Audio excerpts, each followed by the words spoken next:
엄마의 비밀 그리고 작은 딸의 가출. 여러분 혹시 이런 생각을 해본 적 있으신가요? 우리 부모님은 나한테만 모든 걸 보여줄까? 혹시 우리 엄마, 우리 아빠 뒤에 숨겨진 삶이 있을까? 네, 있습니다. 누구나 그런 부분이 있어요. 부모님도 사람이고 완벽하지 않은 인간이거든요. 하지만 오늘 제가 들려드릴 이야기는 좀 다릅니다. 이건 단순한 가족 갈등이 아니에요. 한 가정을 완전히 파괴해버린 하나의 선택과 그 선택으로 인해 벌어진 예측 불가능한 비극, 그리고 그 비극 속에서도 살아남기 위해 발버둥친 엄마와 딸의 이야기입니다. 준비됐으신가요? 진짜로 무거운 이야기입니다. 시작하겠습니다. 일부 평범함 뒤의 공허함. 2000년대 초반 서울 강남 어느 아파트 단지의 이야기입니다. 이곳에 선영이라는 48세 여성이 살고 있었어요. 겉으로 봤을 땐 정말 모범적인 엄마였습니다. 아침 6시 반에 일어나서 큰딸 지수의 교복을 다려주고 작은딸 지민의 도시락을 싸주고 남편 양복을 준비하고 집 청소를 하고 저녁 반찬을 준비하고 하루 24시간을 가족을 위해서만 사용했어요. 이웃 주부들도 저 사람 정말 성실하다고 평가했습니다. 근데 정말로는 어땠을까요? 선영의 일기장에는 이렇게 적혀 있었습니다. 또 혼자다. 남편은 출장, 아이들은 학교, 나만 이 집에 있다. 진짜 죽고 싶다. 남편은 건설업을 하는 사업가였어요. 그래서 항상 현장에 있었습니다. 선영아, 이번 프로젝트 끝나면 쉴게. 선영아, 이번만 넘기면 괜찮아. 그 이번이 계속 반복됐어요. 10년을 말이에요. 처음 몇 년은 견뎠어요. 남편을 돕는 거야. 아이들을 위한 거야. 그렇게 자기 체면을 걸었습니다. 하지만 10년이 흐르니 더 이상 견딜 수 없었어요. 내 인생.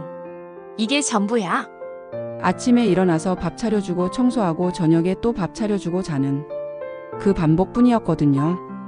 거울을 봤을 때도 낯설었어요. 이 여자가 날까? 선영은 자신을 잃어가고 있었습니다. 그리고 그 공허함이 깊어질수록 누군가가 자신을 봐주기를 바라게 되었어요. 제발. 누군가는 날 좀 챙겨줄 사람이 있으면 좋겠어. 그렇게 또 3년이 흘렀어요. 큰딸 지수는 고등학교 3학년이 됐고 작은딸 지민은 중학교 2학년이 됐습니다. 그리고 어느 날 선영에게 동창회 초대장이 왔어요. 중학교 시절 친구들 모임. 가볼까? 아니면 말까? 처음엔 조심했어요. 하지만 그날 오후 거울 앞에서 선영은 결정했습니다. 한 번만 선영으로 살아볼래. 2부 위험한 만남. 그렇게 첫 번째 거짓말이 시작됐어요. 남편에게 전화했어. 친구들이 저녁 식사를 준비했대. 나 늦을 거야. 남편은 알겠어라고만 했어요. 현장에서 선영은 처음으로 오랜만에 화장을 했어요. 입술에 빨간 립스틱을 발랐고 옷도 이쁜 검은색 드레스를 입었습니다. 거울을 봤을 때 자신이 보였어요. 와, 나 이렇게 예뻤나? 동창회 장소는 강남역 근처 레스토랑이었어요. 거기서 만난 친구들은 자신을 반겼습니다. 하지만 그 중에 한 명이 특별했어요. 태수였습니다. 중학교 때 남자 반장, 요즘으로 말하면 훈남이었던 그 친구. 근데 놀랍게도 그도 같은 아파트 단지에 살고 있었어요. 선영, 진짜 오랜만이야. 너 하나도 안 변했네. 그 말 한마디가 선영을 미치게 했어요. 안 변했어. 아, 누군가는 자신을 그 옛날 모습으로 봐주는 거네요. 지친 엄마가 아니라 예쁜 여자 선영으로요. 그 다음 만남은 계획적이었어요. 동창 모임이 또 있다고 거짓말했고 친구에게서 연락 왔다고 했고 여러 이유를 만들어냈어요. 실제로는 아파트 단지 카페에서 태수를 만났어요. 처음엔 그냥 대화였어요. 옛날 추억, 지금의 고민, 인생 이야기. 하지만 커피잔이 비워질수록 거리는 가까워졌어요. 선영, 솔직하게 말해봐. 요즘 행복해? 행복하지 않아. 그 한 문장이 모든 걸 바꿔버렸어요. 태수는 선영의 손을 잡았어요. 난 널 행복하게 해줄 수 있어. 진짜 필요하면 언제든지 나에게 와. 그 손가락 접촉만으로도 선영은 중독됐어요. 그건 사랑이라기보다는 약물 중독에 가까웠어요. 누군가가 자신을 필요로 한다는 느낌. 누군가가 자신을 진심으로 챙긴다는 느낌. 누군가가 자신과 여자로서의 자신을 봐준다는 느낌. 그 다음부터는 빨라졌어요. 매주 한두 번은 태수를 만났어요. 거짓말의 수준도 높아졌습니다.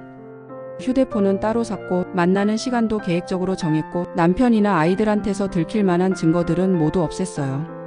언제까지 이럴 거야? 그 질문은 자신에게도 태수에게도 던지지 않았어요. 오직 현재만을 살았어요. 오늘 만나는 것만 생각해. 내일은 생각하지 말고. 삼부 감시, 의심 그리고 진실. 작은 딸 지민은 깨어 있었어요. 엄마의 모든 변화를 포착했습니다.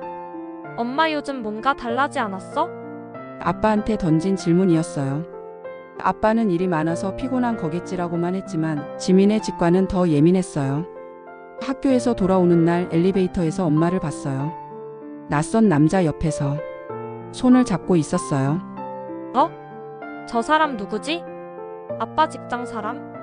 아니다. 아빠 친구? 아닌 것 같다. 근데 엄마 얼굴은 아빠랑 있을 때랑 달랐어요. 뭔가 이상한데? 그 순간 지민의 머리에 작은 의심의 씨앗이 심겨졌어요. 그 다음부터 지민은 탐정이 되었어요. 엄마가 나갈 때 어디로 가는지 살펴봤고 휴대폰으로 누구랑 카톡하는지 훔쳐봤고 동창 모임이라는 말이 나올 때마다 의심했어요. 엄마 그 동창분이 누구세요? 그냥 옛날 친구들이지. 넌 몰라. 지민은 이상했어요. 엄마가 대답을 회피했거든요. 그리고 3주 뒤 결정적인 장면을 목격합니다. 지민이가 학교에 가고 싶지 않았던 날이에요. 뱃속이 아팠거든요. 그래서 집에 있었어요. 아빠는 출장에 나갔고 엄마만 있었어요. 그리고 오후 2시쯤 문이 열렸어요. 엄마가 낯선 남자를 데리고 들어왔어요. 아무 말도 하지 않고 자연스럽게. 마치 자신의 남자친구처럼. 지민이는 방 문틈으로 봤어요. 엄마와 그 남자가 거실 소파에 앉아 팔짱을 끼고 있었어요. 그 남자가 엄마의 어깨에 머리를 기대고 있었어요. 그리고 엄마는 미소하고 있었어요. 아빠 앞에서 본 적 없는 미소였어요. 뭐야? 지민의 심장이 철렁 내려앉았어요. 처음엔 이해가 안 됐어요. 이게 뭐 하는 짓인지. 하지만 그 다음 순간 모든 게 명확해졌어요. 엄마가 아빠를 배신했어. 그 순간 지민의 세상이 완전히 무너졌습니다. 사부 참을 수 없는 밤. 그날 밤 지민은 밥도 먹지 않았어요. 엄마가 뭐해 밥 먹으라고 불러도 방에만 있었어요. 천장을 바라보며 한 가지만 생각했어요. 엄마가 아빠를 배신했다. 이 생각이 자꾸만 반복되었어요. 밤 10시, 밤 11시, 밤 12시. 새벽 1시가 되어도 지민은 잠을 이루지 못했어요. 아빠한테 말할까? 아니다. 말하면 아빠가 힘들어하겠지. 엄마 뒤를 더 봐볼까? 아니다. 이미 충분히 알았다. 집을 떠날까? 그 생각이 자꾸만 맴돌았어요. 집을 떠나면 뭐 할 거야? 아무것도 준비된 게 없었어요. 하지만 그건 중요하지 않았어요. 가장 중요한 건 자신이 이 집에 있고 싶지 않다는 거였어요. 새벽 4시. 지민이가 결정했어요. 난 떠날 거야. 짐을 챙기기 시작했어요. 교복 몇 벌, 속옷, 양말 그리고 한강은행에 있는 통장. 용돈으로 모은 돈이 약 200만 원 있었어요. 이 정도면 한 달 정도는 버틸 수 있겠지. 짐을 싸는 손가락이 떨렸어요. 정말 가는 거야? 그 순간도 물었어요. 하지만 뒤를 돌아보지 않았어요. 엄마를 향한 미안함도 밥을 못 챙겨 먹을 걱정도 모든 감정을 밀어내 버렸어요. 내가 우리 엄마의 속임을 당할 이유가 없어. 그게 지민의 결론이었어요. 새벽 5시. 지민이가 집 문을 나갔어요. 조용히. 하지만 그 닫히는 소리가 선영을 깼어요. 잠에서. 누가? 선영이 일어났어요. 거실로 나갔어요. 그리고 지민이의 방이 비어 있는 것을 봤어요. 지민아, 학교 일찍 가? 아니었어요. 짐이 없었어요. 옷장이 비어 있었어요. 그 순간 선영이 깨달았어요. 지민아, 지민이가 없어졌어? 아니, 집을 나갔다. 그 순간 선영은 비명을 질렀어요. 지민아, 어디 갔어? 제발, 제발 나와.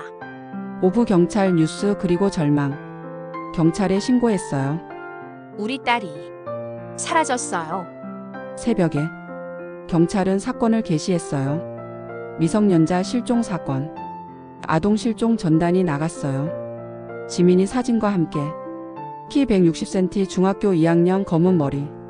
그 전단을 보고 있는 선영의 얼굴은 완전히 박살이 났어요. 뉴스에도 나갔어요. 서울 강남구에서 중학생이 실종됐습니다. 혹시 목격한 분은 경찰에 연락 주시기 바랍니다. 이웃들은 자신을 봤어요. 아, 저 여자 집 딸이 나간 거야? 뭐 하는 여자길래? 그 눈빛들이 선영을 죽이고 있었어요. 그리고 일주일이 지났어요. 아무 소식도 없었어요. 2주일이 지났어요. 경찰은 흔한 일이지만 걱정하지 마세요라고 했어요. 3주일이 지났어요. 선영은 거리를 매일 돌아다녔어요. 지민아, 나 여기 있어. 제발 나와. 엄마가 미안해.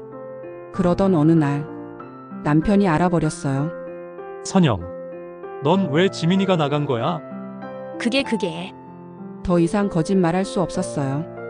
선영은 모든 걸 고백했어요. 태수와의 만남을 말했고 집에 데려온 것도 말했고 지민이가 봤을 거라는 것도 말했어요. 남편은 한마디도 없었어요. 가만히 선영을 바라만 봤어요. 그 눈빛에는 모든 게 담겨 있었어요. 배신감, 분노, 절망, 그리고 미움. 선영, 넌 엄마가 아니야. 남편의 아내도 아니야. 그냥 낯선 여자야. 육부 3개월의 공백과 기도. 3개월이 흘렀어요. 그 3개월 동안 선영은 미쳐갔어요. 밤마다 거리를 돌아다녔어요. 지민아, 나 여기야. 제발. 아무리 불러도 돌아오는 건 자신의 에코뿐이었어요. 경찰에 매일 전화했어요. 혹시 소식 있어? 아직 없습니다. 그 말을 반복해서 듣고 있는 동안 선영의 정신은 점점 더 깨져갔어요. 밤 10시 아파트 베란다에서 선영은 하늘을 향해 말했어요. 제발, 제발. 우리 지민이 살아만 있어줘. 건강하기만 해줘. 내가 뭘 했다고. 우리 딸을. 제발. 한 번만 더. 내 딸 얼굴을 보고 싶어. 그 기도는 절실했어요. 엄마의 모든 죄책감이, 모든 후회가 그 기도 속에 담겨 있었어요. 그리고 3개월 20일 뒤, 밤 10시 15분, 선영의 휴대폰이 울렸어요. 여보세요? 손가락이 떨리면서 받았어요. 전화 너머에서 익숙한 목소리가 들렸어요. 엄마, 나야. 순간 세상이 멈췄어요. 지민아, 지민아. 어디 있니? 어디야? 다쳤니? 많이 힘들었지? 물음표를 쏟아냈어요. 그리고 지민의 대답이 들렸어요. 엄마, 미워하려고 했는데. 왜? 미워가 안 돼? 그 말에 선영은 완전히 무너져 내렸어요. 지민아, 사랑해. 진짜, 사랑해. 7부 제외. 그들은 다음날 오후 2시 강남역 버스터미널에서 만나기로 했어요. 선영은 오전 11시부터 나갔어요. 비가 내리고 있었어요. 우산은 들었지만 제대로 쓰지 않았어요. 비를 맞으면서 걸었어요. 정말 만날 수 있겠지. 꿈이 아니겠지.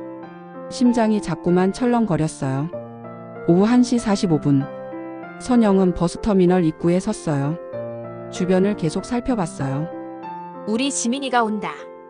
그리고 오후 2시 정각. 후드티를 입은 한 소녀가 천천히 걸어왔어요. 지민이었어요. 3개월 동안 거리를 헤맨 흔적이 그대로 묻어 있었어요. 얼굴은 더 야위어 있었고 눈은 더 깊어져 있었고 어깨도 굽어져 있었어요. 하지만 분명 우리 지민이었어요. 선영은 한 발 나갔어요. 그리고 지민도 한 발 나갔어요. 그들은 그렇게 만났어요. 비 내리는 버스터미널에서. 지민아, 엄마, 그리고 안았어요. 강하게. 정말로 강하게. 울었어요.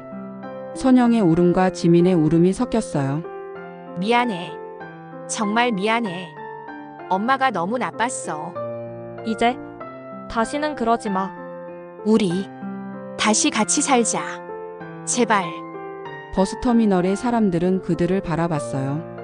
그들도 느꼈어요. 그것이 단순한 만남이 아니라는 걸. 그것이 죽음과 다시 살기의 순간이라는 걸. 엄마와 딸이 다시 손을 잡은 순간이라는 걸. 8부 그 후의 이야기. 현재는 선영이가 67살입니다. 지민이도 성인이 되어 지금은 엄마와 함께 살고 있어요.